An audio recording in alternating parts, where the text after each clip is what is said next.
Hello, hello. Welcome to Top Shelf Backpacking. Happy Trail Tuesday.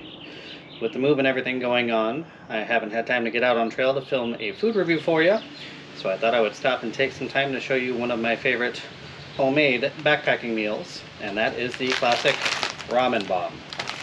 So the ramen bomb is usually two things, sometimes more. Some sort of instant mashed potato. I've got the roasted garlic and Parmesan baby reds here, and some top ramen. This is the chicken flavor. I'll show you how to make it, give it a taste test.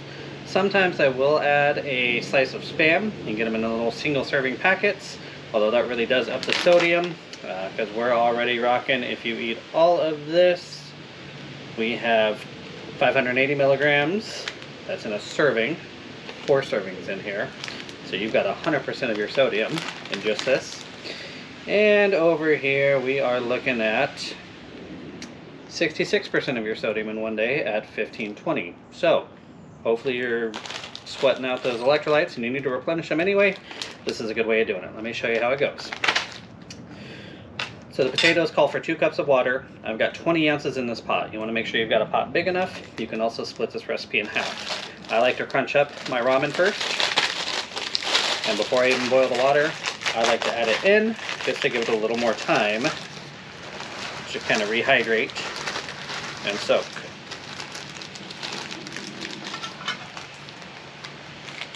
So we'll stir those in. And then typically before I head it out on trail, I would put these guys into a freezer bag. It does need to be a freezer to take boiling water. Gallon is bigger than it needs to be, but I always feel like quart's just a little smaller than what I'd love. So this and the ramen is what I would take out on trail with me, and we will go ahead and head over and get this guy boiling. Once you reach a boil, I like to give it a quick stir, and I'm going to add in the chicken packet from this guy. Try to get that incorporated in here.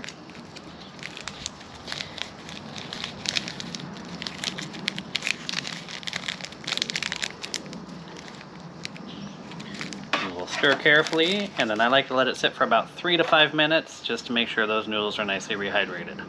Now that your noodles have had time to rehydrate, keep in mind if you want a little texture in there, you can add them in after the boil or don't let them sit.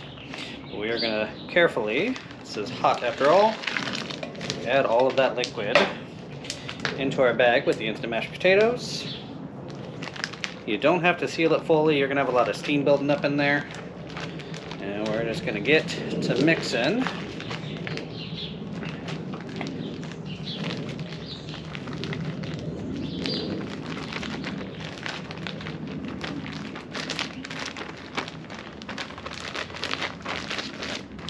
Try to get all the little corners incorporated.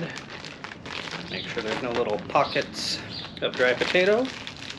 And then I will let that sit in a koozie, maybe wrapped up in my puffy jacket for just a couple of minutes to cool down and to properly rehydrate. Check back here in 2 minutes. Now that things have had a chance to rehydrate fully, I'm going to pour some into a bowl just so you can see things a little better.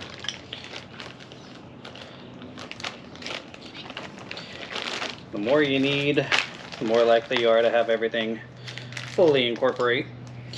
If you like a thicker texture, you can use a little less water, although you can see I added 20 ounces instead of 16, and it is still quite thick. If you wanted to thin this out a little bit, really easy to do, just squeeze some water through your filter. Also helps bring down the temperature to get it a little closer to an eating temp. Let's give it a taste.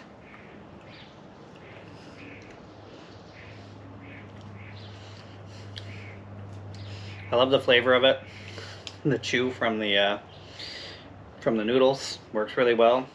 Some little cut up pieces of Spam give you a nice little protein kick there. Seems ridiculous, but I really enjoy it. One of the big benefits is this packet of ramen and pouch of potatoes. They get potatoes on sale, $2.59 for the pouch, 39 cents for this, so we're under $3. Total calories 810. So similar to a backpacking meal. probably about as much sodium too, but it definitely fills you up. And when I took my wife on her first backpacking trip, this was her favorite meal. I kind of brought her all of my favorite dehydrated meals, and one she liked the best was this guy. Now, on a hot, sweaty summer night, may not be for you. It's definitely kind of a heavy hitter, but it would be good for replenishing those electrolytes. If you're trying to be on the cheap, mix things up a little bit, try making that ramen bomb. For more information on the ramen bomb and the other meals you see on this channel, visit topshelfbackpacking.com. And until I see you again, cheers.